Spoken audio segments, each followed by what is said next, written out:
Hi, my name's Julie Wade, and I'm the Executive Director of Tharros Place. Tharros Place was developed to fill a gap in residential services for survivors of human trafficking. Currently, the closest facility to Savannah is 90 minutes away, and Chatham County ranks 4th in the state for incidents of child sex trafficking, yet there's no place locally for these young people to go. This is not the case of a white van going by and kidnapping someone, putting them in a closet and chaining them up. This is not a case of kids coming across the border and being trafficked. It's not the case of container ships bringing cargo loads of kids.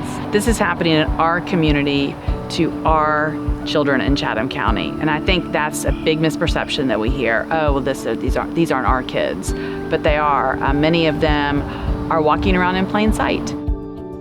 They may not be chained to someone in a closet somewhere, but they're under the power and control of someone else. And that person may be providing them drugs that they've gotten them addicted to in exchange for sex. They may be threatening to harm their family members in exchange for sex. And so it is more of a emotional manipulation, a mental manipulation, chemical-induced manipulation that is keeping these girls unable to escape.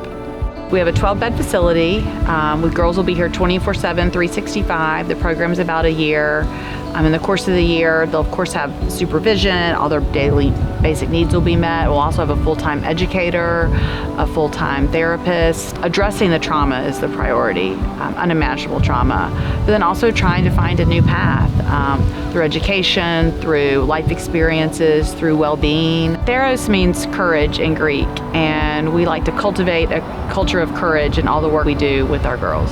To me, it takes a lot of courage as a teenager to have kind of like self-respect and self-dignity, and so we really want to empower these young people to love themselves, respect themselves, and give them a new path forward. Kids are really malleable, at 13, 14, 15, even those that have had trauma. I think, again, with the right support, the right curriculum, and the right people, we really can change their path, and that's what we want to do.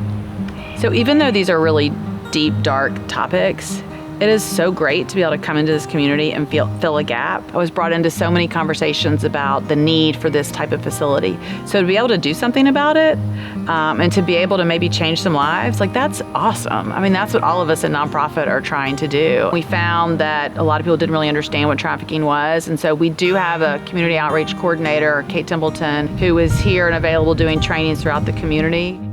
So today's goals are to gain an understanding about the issue of human trafficking, learn how you can make a difference as law enforcement and as just general community members, learning warning signs of human trafficking, things to look out for, also risk factors that put people at risk for being victims of human trafficking, and then just to really realize that this is something that's happening to our community and our children. We received a grant this summer from the Georgia Criminal Justice Coordinating Council to provide outreach services for our community, sort of an acknowledgement that we really needed to do more education. And so we've been going to groups like teachers, youth service providers, law enforcement, tourism industry, healthcare, to really provide training. Law enforcement needs to be able to recognize it.